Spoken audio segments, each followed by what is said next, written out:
रेगिस्तान की उस तपती दोपहर में, जहां सूरज की लपटें जमीन को चूम रही थीं, एक मुसाफिर चला जा रहा था। मालिक मालिक का चेहरा धूप से झुलस चुका था और उसकी आंखों में वो चमक थी जो सिर्फ उन लोगों में होती है जिन्होंने दुनिया को करीब से और अकेले देखा हो। चलते चलते उसकी नजर एक छोटे से गांव पर पड़ी। वो गांव जो रेत के टीलों के बीच ऐसे छिपा था जैसे कोई पुराना राज। मालिक ने जैसे ही उस गांव की दहलीज पर कदम रखा, उसे एक अजीब सी भारी चुप्पी का एहसास हुआ। वहां गलियां तंग थीं और हवा में एक ऐसी खामोश फुसफुसाहट थी जो आपके पास आते ही थम जाती। लोग फटे पुराने कपड़ों में थे और उनकी निगाहों में एक अजीब सा डर, या शायद कोई ऐसी बात थी जिसे वो दुनिया से छिपाना चाहते थे। जैसे ही मालिक किसी की तरफ देखता, वो अपनी नजरें फेर लेता और साए की तरह किसी गली में ओझल हो जाता। मालिक को समझ नहीं आ रहा था कि ये लोग आखिर किस चीज के पहरेदार हैं।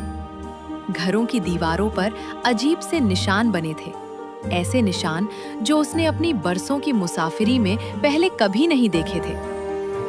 एक दिन गांव की सरहद पर टहलते हुए मालिक को एक बहुत पुराना पेड़ दिखा। उस पेड़ की जड़ों के नीचे, पत्थरों के पीछे एक छोटा सा रास्ता छिपा था। दिए की मध्यम रोशनी में जब वो नीचे उतरा, तो उसे समझ आया कि ये सिर्फ एक गांव नहीं है, ये एक तहखाना है उन सच्चाइयों का जिन्हें सदियों पहले दफन कर दिया गया था। दीवारों पर बनी तस्वीरें किसी पुराने कबीले की दास्तां कह रही थीं। उसे वहां एक पुरानी डायरी मिली जिसके पीले पड़ चुके पन्ने चीख चीख कर कह रहे थे कि इस गांव के लोग दरअसल इंसान नहीं, बल्कि एक ऐसी रूहानी ताकत के रखवाले हैं जिसका दुनिया से वास्ता खत्म हो चुका है। मालिक को महसूस हुआ कि अब गांव वालों की नजरें ठंडी पड़ चुकी थीं। उनकी खामोश धमकियां उसके कानों में गूंजने लगी थीं।